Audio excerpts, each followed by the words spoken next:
Hello' guys, কি খবৰ আপোনালোকৰ? আজি মই বনাম ৰেষ্টুৰেণ্ট ষ্টাইল মছলা ভেন্দি। সেই ৰেচিপিটো আপোনালোকৰ লগত মই শ্বেয়াৰ কৰিম। তাৰ কাৰণে মই ভেন্দি লৈছোঁ। ভেন্দিটো মই এইটো চাইজত কাটি লৈছোঁ। এইটো চাইজত কাটি ল'ব আপোনালোকক। তাতে মই বিলাহী লৈছোঁ, কাজু লৈছোঁ, আদা আৰু ৰহুন লৈছোঁ আৰু পিঁয়াজ কাটি লৈছোঁ। এতিয়া আমি এটা কেৰাহী লৈছোঁ। কেৰাহীটো গেছত বহাই দিলোঁ। তাতে অকণমান তেল দিছোঁ, বেছি নহয়, জাষ্ট আধা কাপমান তেল দিছোঁ। তাতে ভেন্দিখিনি আমি তাতে ফ্ৰাই কৰিম। এতিয়া বেছি ফ্ৰাই নকৰোঁ, জাষ্ট ভেন্দিৰ পানীটো নোহোৱা হ'লেকে আমি ফ্ৰাই কৰিম, হাফ ফ্ৰাই কৰিম। এই ধৰণে ভেন্দিটো আপুনি বনাই খাব, বৰ টেষ্টি পাব। এটা ইউনিক ৰেচিপি হয় এইটো। ৰেষ্টুৰেণ্টত খাব গ'লে বহুত দাম লয়। আপুনি ঘৰতে বনাই এবাৰ ট্ৰাই কৰি চাব, নিশ্চয় ৰেচিপিটো বহুত ভাল পাব। আমাৰ ভেন্দিখিনি অলম'ষ্ট ফ্ৰাই হৈ গ'ল। এতিয়া আমি প্লেট এখন যিখিনি ওলাই ল'ম। এয়া আমি গোটেইখিনি ওলাই ল'লোঁ প্লেটত। এতিয়া আমি মছলাটো ৰেডি কৰিম, গ্ৰেভিটো। এই ধৰণে ফ্ৰাই কৰি লৈছোঁ।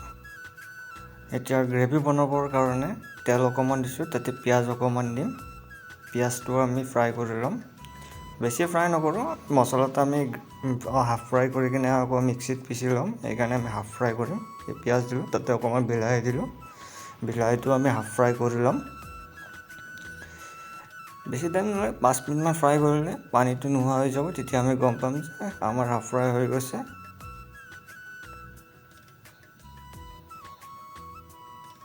এতিয়া তাতে অকণমান আদা ৰহুন দিম। আদা ৰহুন আমি গোটাকৈ দিছোঁ, যিহেতু মিক্সিত পিচিম।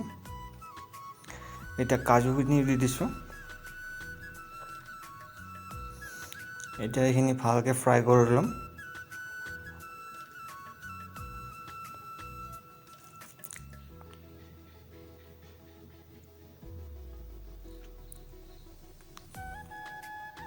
বহুত ইউনিক ৰেচিপি হয়, আপোনালোকে নিশ্চয় ট্ৰাই কৰিব। মোৰ ফ্ৰাই কৰা হৈ গ'ল। এতিয়া মই মিক্সিৰ জাৰ এটা লৈছোঁ, তাতে গোটাখিনি দি কিনে পিচি ল'ম।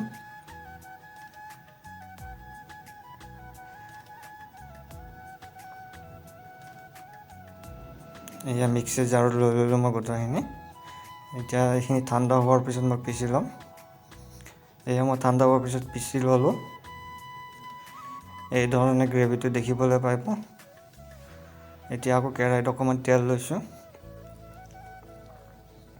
অকণমান জিৰা লৈছোঁ,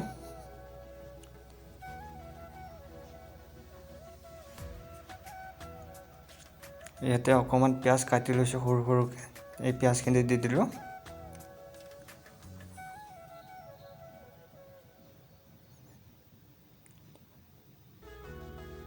ইয়াতে এবাৰ হালধি দিম, এচামুচ হালধি দিছোঁ, যিখিনি বঢ়িয়াকৈ মিক্স কৰি ল'ম। এতিয়া আমি যোনটো গ্ৰেভি বনাইছিলোঁ মছলাটো, সেই মছলাটো দি দিছোঁ, মিক্সিত যোনটো পিচিছিলোঁ। এতিয়া এইখিনি ভালকৈ মিক্স কৰি ল'ম। যেতিয়া আমাৰ তেলটো ছেপাৰেট হ'ব, তেতিয়া আমি গম পাম যে আমাৰ গ্ৰেভিটো ৰেডি হৈছে। এতিয়া আমি ধুনীয়াকৈ মিক্স কৰি থাকিম। তাতে অকণমান গৰম মছলা দিছোঁ, অকণমান কাশ্মীৰী লাল মিৰ্চ দিছোঁ, অকণমান ধনিয়া পাউডাৰ দিছোঁ। এতিয়া এইখিনি ধুনীয়াকৈ মিক্স কৰি ল'ম।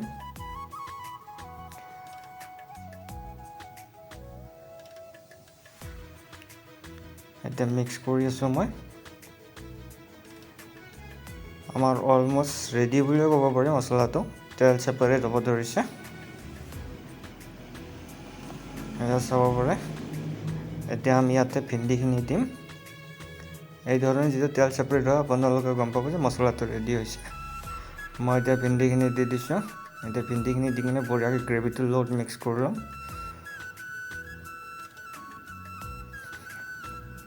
এই ধৰণে মিক্স কৰিছোঁ।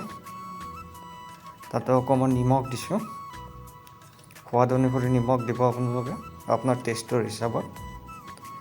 এতিয়া নিমখ দি কিনে আকৌ মিক্স কৰি লৈছোঁ। এতিয়া আমাৰ অলম'ষ্ট ৰেডি হৈ গৈছে, আপোনালোকে চাব পাৰে। দেখিবলৈ কি ধুনীয়া হৈছে, টেষ্টি হৈছে, খাবলৈও সিমান টেষ্টি। আপোনালোকেও নিশ্চয় ট্ৰাই কৰিব ঘৰত, খাই ধুনীয়া পাব। এটা ইউনিক ৰেচিপি হয়, আপোনালোকে চাব পাৰে। মই এতিয়া প্লেটত ওলাই লৈছোঁ। দেখিবলৈ কি ধুনীয়া হৈছে, খাবলৈ সিমানে টেষ্টি। ভিডিঅ'টো যদি চাই ভাল পালে এটা লাইক আৰু ছাবস্ক্ৰাইব কৰিব।